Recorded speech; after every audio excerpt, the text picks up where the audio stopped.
Take it there? Who gon' take it there? Who gon' take it there? Who gon' take it there? Electricity, electricity, electricity, electricity. You know what's in the air. You know what's in the air. You know what's in the air. You know what's in the air. It's possibility. It's possibility. It's possibility. It's possibility. So I wanted to highlight something that I saw on the PBD podcast. That's Patrick Bet-David.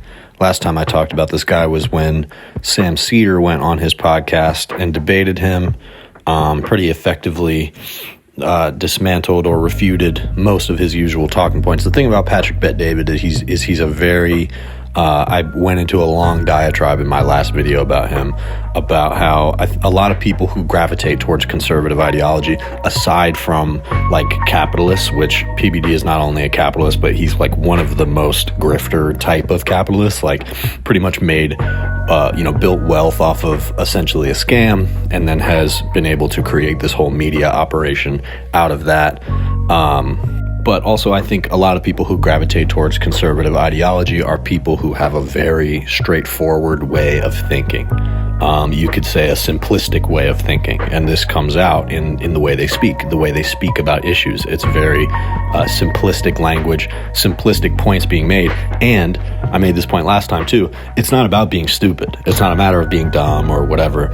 I get that the way I'm describing it sounds that way, but actually in some cases that's a value, to be able to make things simple and to view the world as a matter of straight lines and borders between those lines, rather than a more abstract or creative way of thinking. Whereas a lot of people who gravitate towards left-wing or liberal ideology are people who think in terms of the gray areas and the nuances between issues, and how to come up with something that incorporates as much of that nuance as possible, which often doesn't have a very simplistic way of being described. And so people like myself, tend to be maybe a little bit overly verbose in the interest of describing things as accurately as possible from as many angles as possible.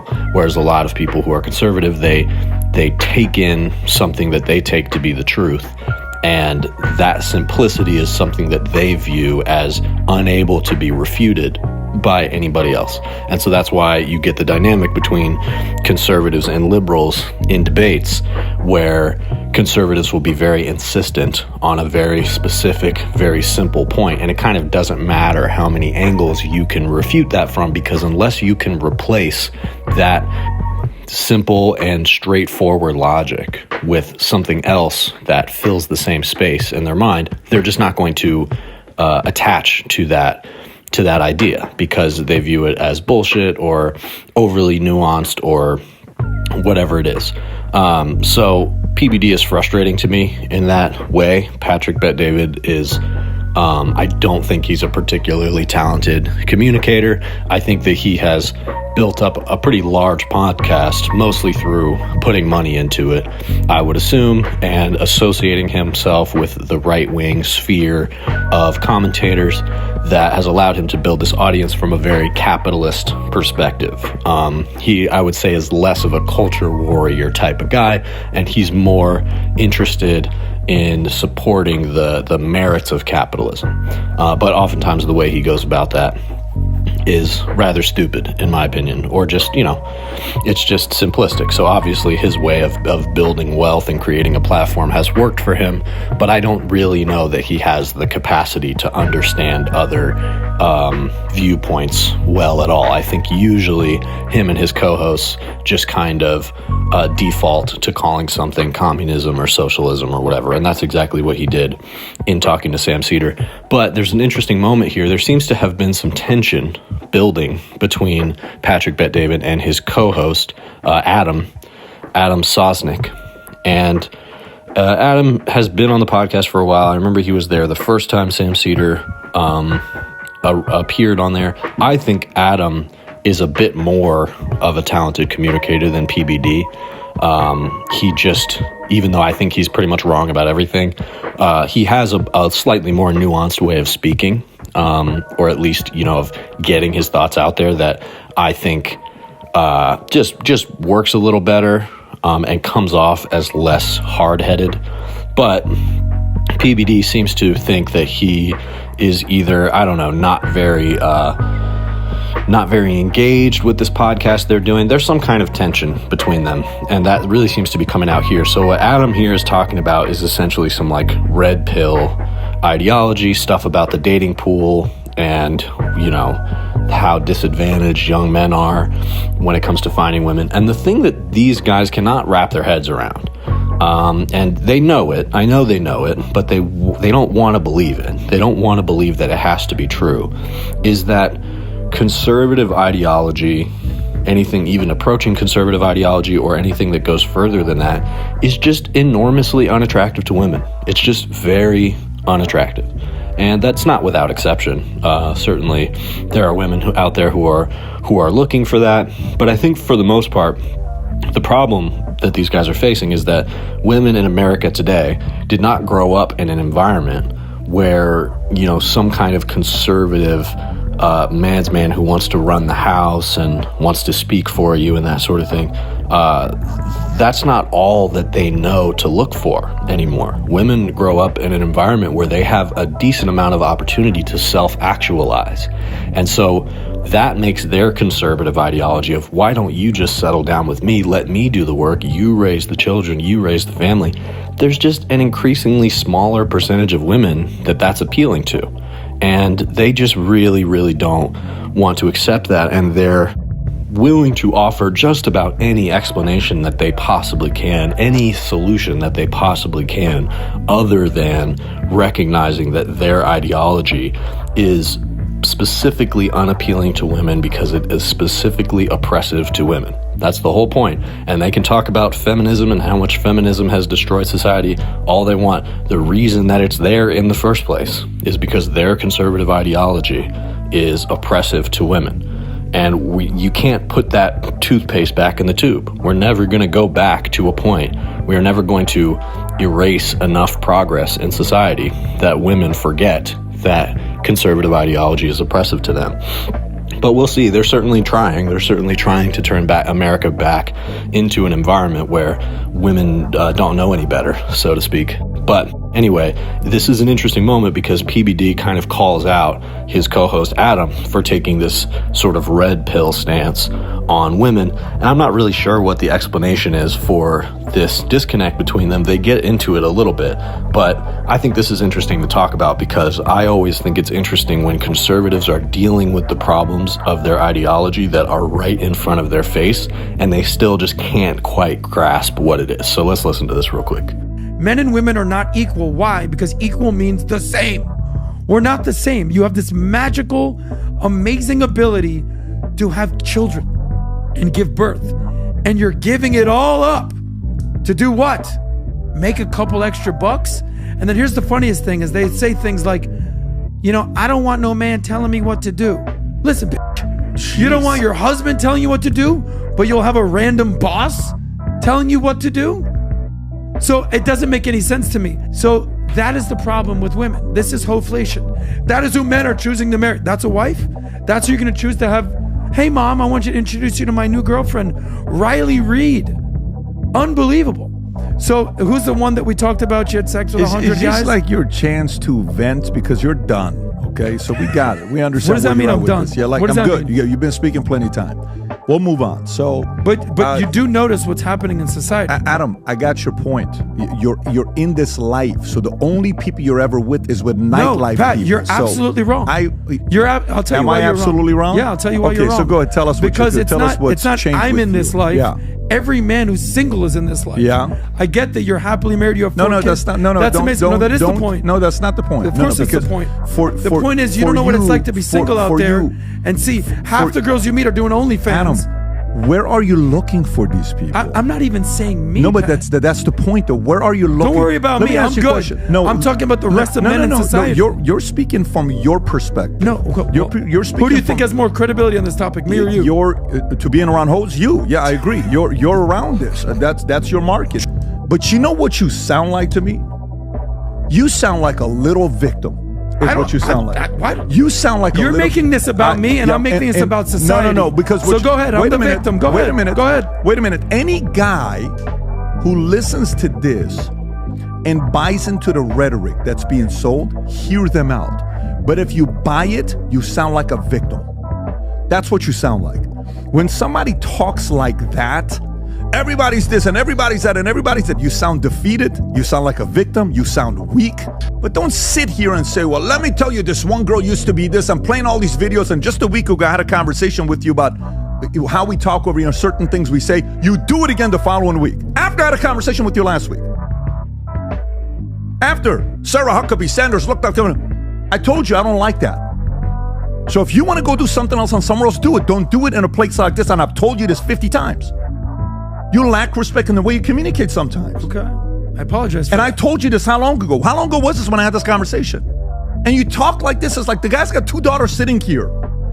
Okay, there's a part of a little bit this that respect goes a long way. And by the way, I can sit here and talk to Andrew Tate, have a phenomenal conversation with him, and I don't agree with his lifestyle. And I can sit there and say, that's what you choose to live, do it. Why don't you push Andrew Tate like you're pushing me right now? No, because why I have pushed Andrew Tate. Not like this? No, because for you, you want to have the family. He said he doesn't want to.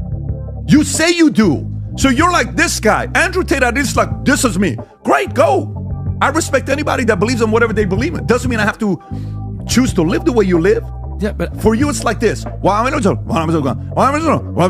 You're so easily, what is the word that you're easily influenced? What is there's a word for it.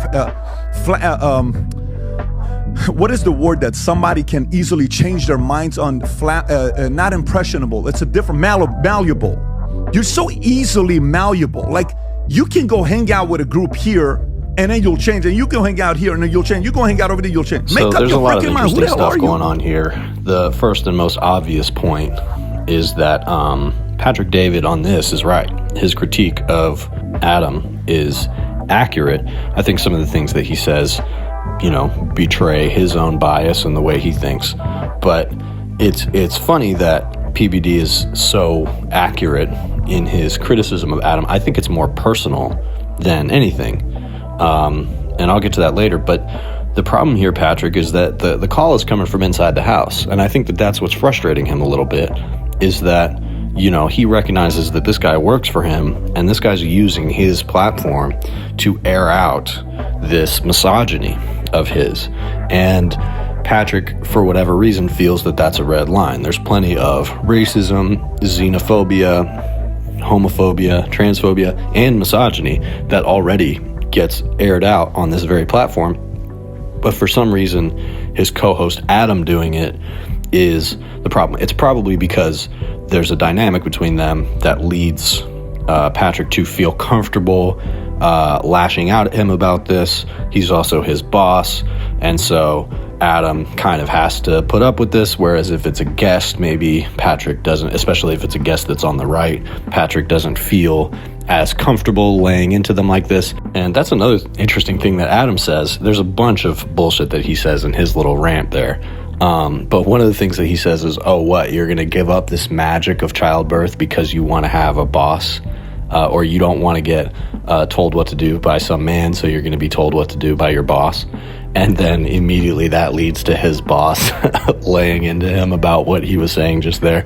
I just think that's kind of funny. But really, as I was saying before, the center of the problem here is exactly what Adam was saying about how, of course we're different. You have the ability to give birth.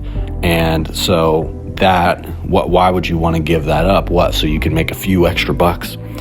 And so I really think, obviously these guys don't care about being progressive. They're anti-feminist, all of that. And that includes Patrick Bet-David. But I don't think they really recognize how regressive that is. Like, they don't understand how that sounds to other people. To say that as a woman, you should accept the fact that the workplace is not for you and the home is for you. That's what he's saying, that your place is at home raising the children. And for men like Adam, that makes perfect sense. Logically, they see no issue with that. They see no reason why any woman or anyone else would take issue with that. And what they're really asking is for a society where women have less freedom. That's what it's about. They want to go back to a point where women are less included in general society and more responsible for the rearing of the children. And they simply don't see any reason why we shouldn't return to a society like that. And what I think is interesting about it, and this goes for most forms of conservative ideology, especially this focus on the nuclear family and this thing about the mother should be the one who's at the house and the man should be out working. It's very clear that they believe the workplace should be exclusive to men. And the thing that I just think is entertaining about it is that, like, they don't recognize that we already had that. Society was already like that, and it fell apart.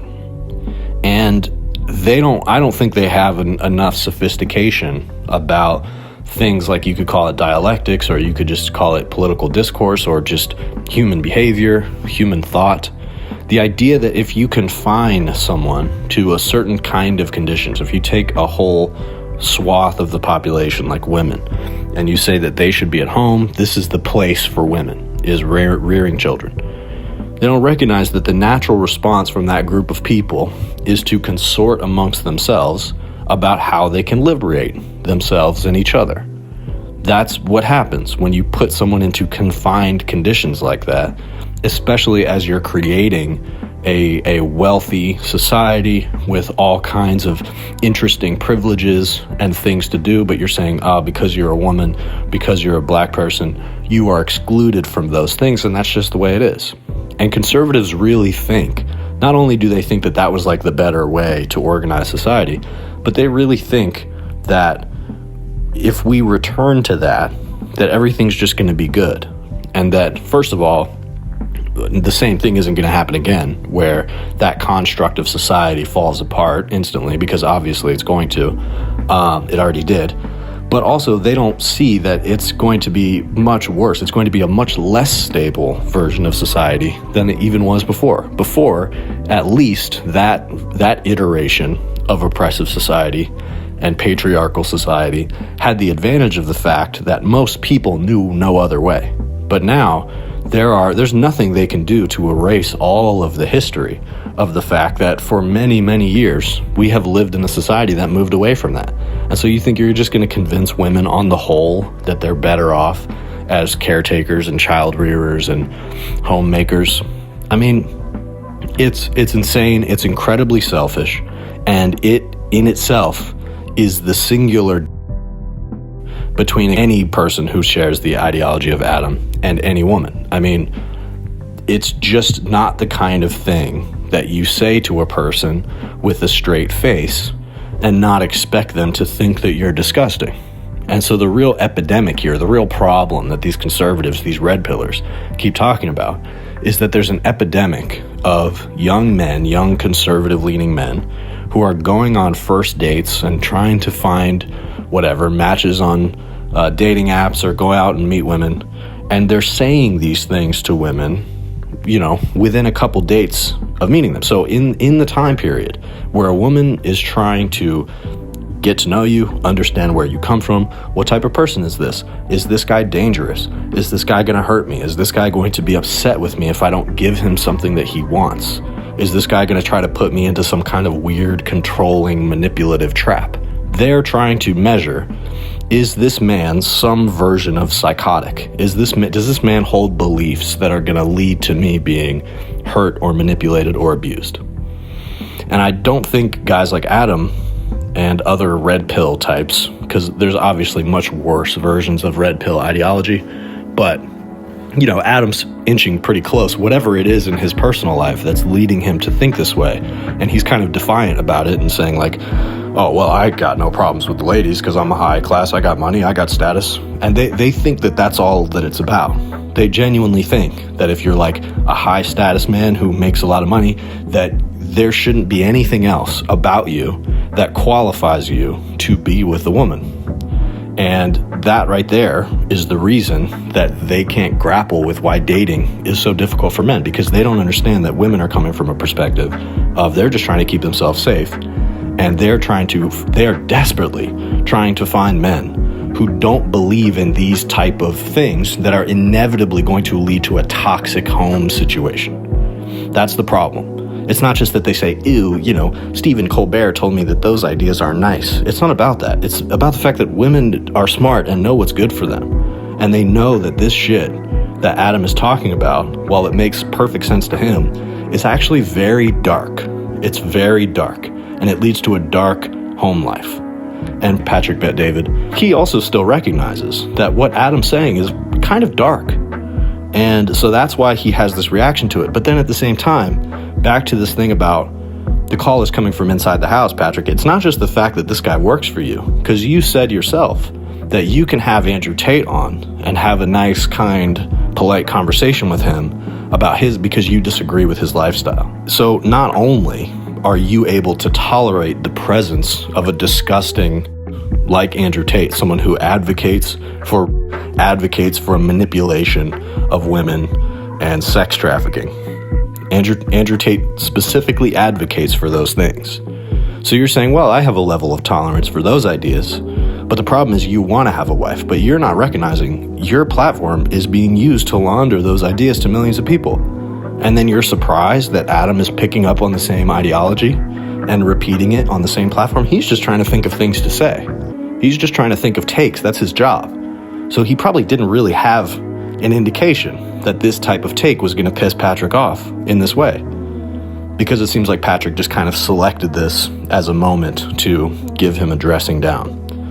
So there's plenty of other problems with what Adam was saying there, but I think I'll leave it at that. It really just comes down to the fact that this whole high value man type of conversation that these guys have, they don't recognize that normal people don't think that way. And so they can spread that ideology as far and wide as they want and reach as many young men as they want with this idea that you can improve yourself, you can become a high-value man. But all that leads to is a guy who, works out more or has a better job or takes care of himself a little bit more, but still is just an incredibly toxic and selfish and entitled person. And until you address that entitlement, that you are not entitled to a partner in any sense. And most of the time, the thing that puts a partner off from you is the things you say to them. As a man, the number one thing that's going to attract other women into your life, other men into your life, other partners into your life, is the things you say, the way you speak to them, the way you speak about yourself, the way you speak about the world. That's the number one thing that makes a man attractive. They don't want to accept the fact that ultimately the problem that they have and will always have is that their ideas are atrocious. And they can have as much power as they want. They can have as much money as they want. It's not going to change. If you like this video, please like and subscribe. And if you really want to support, consider becoming a member. It's the best way to support this channel. I'm posting all kinds of exclusive content there, like podcasts that don't make it to the main page, podcasts about more general things, book reviews, movie reviews, different stuff like that. I'm also dropping music early on there. I got an EP coming out called Dead Internet Theory. That's going to be out in the next week or so. You can hear that early as a member. Also, all the beats, if you like the beats in this podcast, all of that are posted there and more. If there's other stuff you'd like to hear as exclusive content, let me know and we'll work some things out.